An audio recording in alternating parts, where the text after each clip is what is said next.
back to Cannon Fodder, the channel for Arsenal fans all over this world. The next player, such a talented player, but such an enigma, and so frustrating at many times from my memory when I saw him play. Yeah, the little Russian, the little master, the little enigma, the little frustration of this player. Yeah, Andrey Arshavin. Let's get into it. During the January 2009 transfer window, Andrey Arshavin was persistently pursued by Arsenal.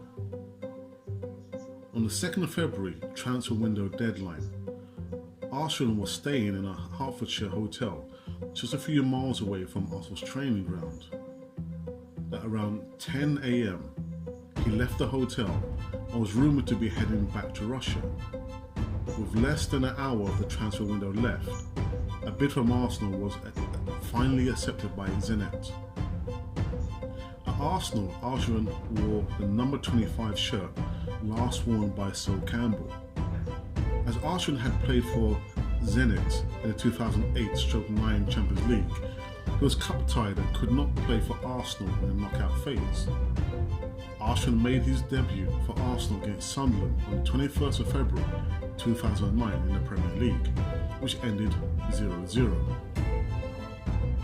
On the 3rd of March 2009, Arshavin made his first contribution in a Premier League game against West Bromwich Albion by setting up a goal for Kolo Toure in the 38th minute via a free kick.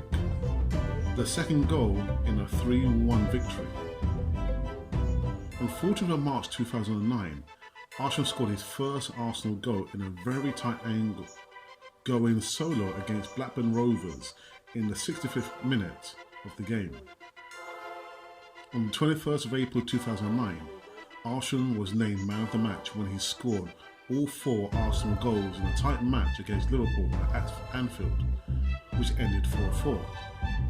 It was a thrilling encounter and the first time Arshavin had scored 4 goals in one match in his entire career. Fast forward 2 years. On 16th of February 2011, Arshavin scored as an Arsenal team beat Barcelona for the first time in their history in a 2-1 win in the Champions League round 16. This was Arshavin's first Champions League goal for Arsenal not scored in the group stage. On 10th September 2011, Arshavin scored his first goal of the season against Swansea City after a bizarre mistake by goalkeeper Michael Vaughan. His other performances in the season were riddled with criticism about his refusal to track back and help with the defence. During a home game against Manchester United, Arshavin was booed when he came on for Alex Oxlade-Chamberlain, although it is believed that the booing was directed at the decision to make a substitution and not at Arshavin himself. On the 11th of February 2012, Arshavin provided Thierry Henry with a winning goal in the match against Sunderland. After coming on during the second half, Arshavin found space to deliver a cross during the injury time from the left side of the pitch, despite being marked by 2 players. The cross found Thierry Henry's foot and made it into the back of the net.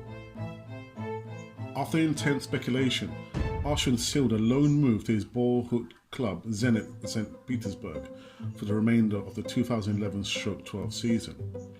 However, Arshavin went on to leave Arsenal in June 2013. All in all, Arshavin scored 31 goals with a sum of 41 assists, which came from 143 caps for Arsenal. So yeah, he left Arsenal, and it was like, when he left, for me personally, it was like I felt a hollowness. It's like, you know, you were promised something, and what you were promised, it delivered like 50% of it, and then 50% you're wondering, you know, what happened there. But Andrey Arshavin, I'm sure he will be remembered for the goal he scored, you know, against Barcelona, which helped us beat Barcelona for the first time in our history. Yeah, may it live long in the memory. Anyway, guys, like I said, you know, before, this is Cannon Fodder TV. If you want me to feature one of your favourite players, put the comments in the box below, and I shall do my best to do him or them justice. Anyhow, this has been Cannon Fodder, the the channel for Arsenal fans all over this world.